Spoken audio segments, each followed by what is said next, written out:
जय हिंद। नमस्कार। आदाब। यूनिवर्सिटी ऑफ लखनऊ की तरफ से 3 नोटिफिकेशन और आए हैं पीएचडी के एडमिशन को लेकर। पीएचडी के इंटरव्यू का रिज़ल्ट आ गया है, आप सभी जानते हैं, सभी 25 सब्जेक्ट का। उसको लेकर वीडियो भी जो बनाया था आपने देखा होगा। और साथ ही साथ पहली कट ऑफ अलॉटमेंट की लिस्ट भी जारी कर दी गई है। उसको समझाने के उद्देश्य से 2 वीडियो और बनाए थे, उसको भी आपने देखा होगा। उन सभी के लिए बहुत बहुत धन्यवाद। और अब जो कल की डेट में यानी कि 28 अप्रैल की डेट में 3 नए नोटिफिकेशन आए हैं, उसकी मैं आपसे बातचीत करने वाला हूँ। पहला नोटिफिकेशन, जिन सब्जेक्ट की कट ऑफ लिस्ट नहीं आई थी अभी 14 सब्जेक्ट की, उसका नोटिफिकेशन आया है। किस कैटेगरी में कितनी रैंक वाले बच्चों का एडमिशन हो सकता है ये आपको बताऊंगा। किन किन सब्जेक्ट की अलॉटमेंट की लिस्ट आई है, फीस सबमिट करने की ये बताऊंगा। और फीस सबमिट करने के समय के लास्ट डेट और ओरिजिनल डॉक्यूमेंट वगैरह क्या लगेंगे ये मैं आपको बता दूंगा। वीडियो थोड़ा लंबा होगा, पहले आपको सूचित कर रहा हूं मैं। तो वीडियो को अपनी समय और समझ के अनुसार देखिएगा और समस्या उत्पन्न होने पर कमेंट बॉक्स में सवाल पूछ लीजिएगा। फीस सबमिट करने का लिंक मैं आपको डिस्क्रिप्शन बॉक्स में दे दूंगा, जहां आपको अपना रजिस्ट्रेशन नंबर और पासवर्ड जो आपने अप्लाई करते वक्त आपको प्राप्त हुआ होगा उसी के माध्यम से आपको लॉगिन करना है। और लॉगिन करने का लिंक मैं आपको दे दूंगा। इसको लॉगिन करने के बाद आपके सामने फीस सबमिशन का ऑप्शन आएगा। और जब फीस सबमिशन का ऑप्शन आएगा, कुछ डॉक्यूमेंट वगैरह आपसे पूछे जाएंगे, उसको सबमिट कर दीजिएगा अगर ऑनलाइन का प्रोसेस होगा। और जब आपको यूनिवर्सिटी बुलाया जाएगा तब आपको ऑफलाइन माध्यम से भी डॉक्यूमेंट वेरीफाई करवाने होंगे और एक सेट डॉक्यूमेंट का सबमिट करना होगा। डॉक्यूमेंट से संबंधित कौन कौन से दस्तावेज हो सकते हैं उसको भी सुन लीजिए। आपकी सभी क्लासेस की मार्कशीट जो भी आपने कक्षाएं पास की है, यूजी की, पीजी की, 10th की, 12th की। यदि पीजी कंप्लीट नहीं है तो 3 सेमेस्टर की, यदि पीजी कंप्लीट है तो लास्ट केवल 4 सेमेस्टर की। यदि आपका एमफिल हो चुका है या एमफिल चल रहा है तो उसका प्रूफ, यदि एमफिल नहीं किया है तो भी कोई दिक्कत की बात नहीं है। आपने यदि यूजीसी नेट या जेआरएफ या सीएसआईआर नेट की परीक्षा पास की है तो उसके सर्टिफिकेट, आप यदि किसी आरक्षण कैटेगरी में आते हैं तो उसका प्रूफ, आपने यदि कोई छात्रवृत्ति प्राप्त कर रखी है, एनएफ है, आरजेएनएफ है या एमएनएफ है या आईसीएचआर, आईसीपीआर, आईसीएआर की कोई स्कॉलरशिप प्राप्त है, आईसीएसआर होल्डर है, उसके प्रूफ और एप्लीकेशन फॉर्म की कॉपी, एडमिट कार्ड की कॉपी, एग्जामिटेड यदि थे आप तो उसका प्रूफ, ये सब आपको डॉक्यूमेंट सबमिट करने होंगे। और साथ ही साथ में कोर्स की फीस क्या होगी ये भी आपको लॉगिन पोर्टल के माध्यम से ही मालूम चल जाएगा। कैटेगरी वाइज सभी कैटेगरी की फीस अलग अलग है, ये मैंने पहले वीडियो में बताया भी था और फिर से मैं इसको रिपीट कर रहा हूँ। किन सब्जेक्ट के बच्चों को का अलॉटमेंट आ गया ये सभी आप जानते हैं। 25 सब्जेक्ट की लिस्ट में डिस्क्रिप्शन बॉक्स में दे दूंगा। नोटिफिकेशन दूसरा है जो ये बताता है कि 28 अप्रैल यानी कि कल, जो 28 अप्रैल थी 2023, 28 अप्रैल दोपहर 3 बजे से फीस को सबमिट करने का लिंक ओपन कर दिया गया है विश्वविद्यालय के माध्यम से। विश्वविद्यालय की वेबसाइट पर आप जाएंगे और फीस सबमिट करने का जो लॉगिन का लिंक है वो भी मैंने डिस्क्रिप्शन बॉक्स में दे दिया है, जाके देख लीजिएगा। और फीस सबमिट करने की लास्ट डेट है 3 मई 2023। 3 मई 2023 लास्ट डेट है फीस को सबमिट करने की। जिन भी बच्चों का अलॉटमेंट की लिस्ट के अनुसार रैंक के अकॉर्डिंग एडमिशन के लिए सिलेक्शन हुआ है, ठीक है। और सभी 25 सब्जेक्ट की अलॉटमेंट का जो लिस्ट का लिंक है मैं आपको डिस्क्रिप्शन बॉक्स में दे दूंगा, उसके लिए बेफिक्र रहिए। अब वीडियो का तीसरा और ज़रूरी भाग कि जो 14 सब्जेक्ट की कट ऑफ की लिस्ट नहीं आई थी कि किस रैंक के बच्चों का एडमिशन होगा और जो डाउट भी थे आपके, उसको मैं बता देता हूं। और जो पहला वाला पार्ट है कट ऑफ अलॉटमेंट का, उसको ज़रूर देख लीजिएगा, आपके कुछ समस्याओं का समाधान वहाँ भी हो जाएगा। और बाकी अब चलते हैं उन सब्जेक्ट का जिनका लिस्ट अब आया है कट ऑफ अलॉटमेंट का। इकोनॉमिक्स से हम शुरुआत करेंगे। इकोनॉमिक्स में यदि आपकी ओपन कैटेगरी में चयन हुआ है और ओपन कैटेगरी में यदि आपका रैंक 1 से लेकर 13 के बीच में है तो आप फीस सबमिट कर सकते हैं।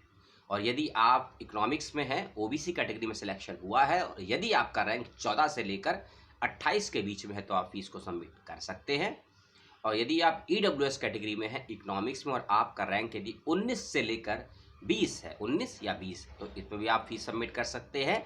एससी कैटेगरी में आपका यदि रैंक कैटेगरी वाइज 22 से लेकर 77 के बीच में है, 22 से लेकर 77 के बीच में है तो आप अप्लाई फीस सबमिट कर सकते हैं।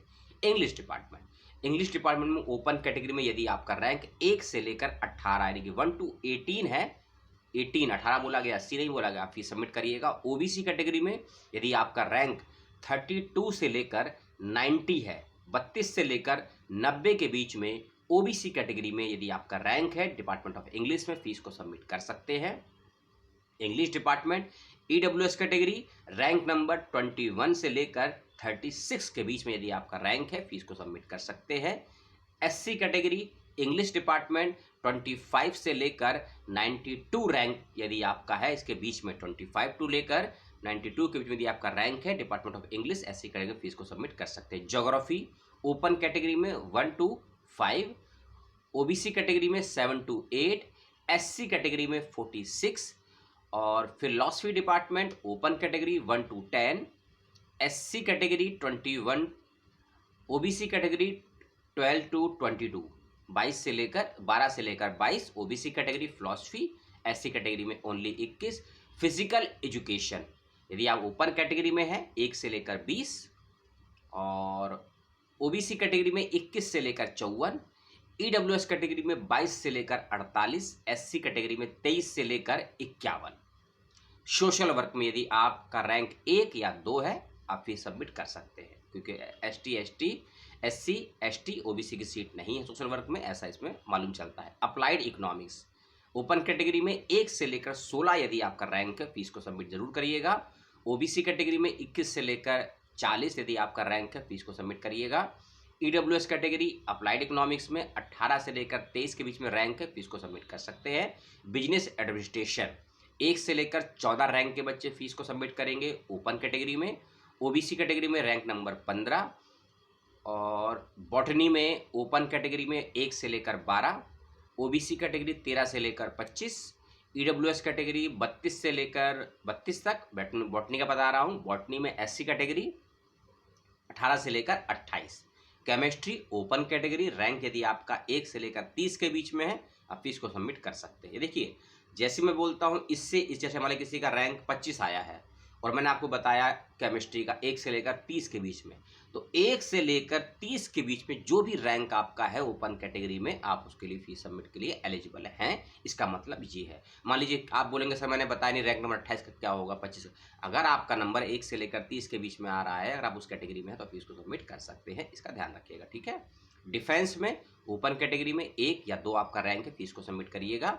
मैथमेटिक्स में ओपन कैटेगरी 1 से लेकर 5 का रैंक, ओबीसी में रैंक नंबर 6, एससी में rank number 26, statics open category में 1 to 10, statics OBC category 12 to 15, Arabic and Arab culture में ओपन कैटेगरी 1 to 9 का रैंक, ठीक है। ये कैटेगरी वाइज सभी का रैंक इसमें दिया गया है। इसका लिस्ट का लिंक मैं आपको डिस्क्रिप्शन बॉक्स में दे दूंगा। और जो पहला वाला पार्ट है जिसमें मैंने आपको AIH linguistic, Persian, Urdu, western, history, geography, physics, zoology, French, oriental, Sanskrit और संस्कृत के विषय की जानकारी पहले दी जा चुकी है। ये सेकंड वाला पार्ट मैंने आपको अब बता दिया है। फीस सबमिट की लास्ट डेट बता दी है, डॉक्यूमेंट आपको बता दी है, जरूरी लिंक मैं डिस्क्रिप्शन बॉक्स में दे दूंगा। वीडियो को लेकर अपनी राय दीजिएगा, मुझे सुझाव दीजिएगा, सलाह दीजिएगा। जो भी कोई सवाल आपके दिमाग में परेशान कर रहा है आपको इस इन्फॉर्मेशन को लेकर, कमेंट बॉक्स में पूछिएगा। अपना ख्याल रखिए, अपनों का ख्याल रखिए, परिवार का, पुस्तकों का और शिक्षकों का ख्याल रखिए। और आप सभी को पुनः बहुत बहुत शुभकामनाएं चयनित होने की। चयन का आधार क्या है ये आपको अच्छे से मालूम चल गया होगा। जिनका चयन नहीं हुआ है, पुनः फिर से मेहनत कीजिए, कुछ ही महीनों में फिर से फॉर्म आएंगे, फिर से आवेदन कीजिएगा। और अभी कुछ विश्वविद्यालयों का प्रोसेस अटका हुआ है, किन्हीं राजनीतिक और शैक्षणिक कारणों से उम्मीद करते हैं जल्दी दूर हो वो समस्याएं। और जिन विश्वविद्यालयों की अभी साक्षात्कार और प्रवेश परीक्षाएं रुकी हुई हैं, जल्दी से प्रारंभ हो ताकि बच्चों को मानसिक प्रताड़नाओं से बचाया जा सके। नमस्कार, जय हिंद, जय भारत।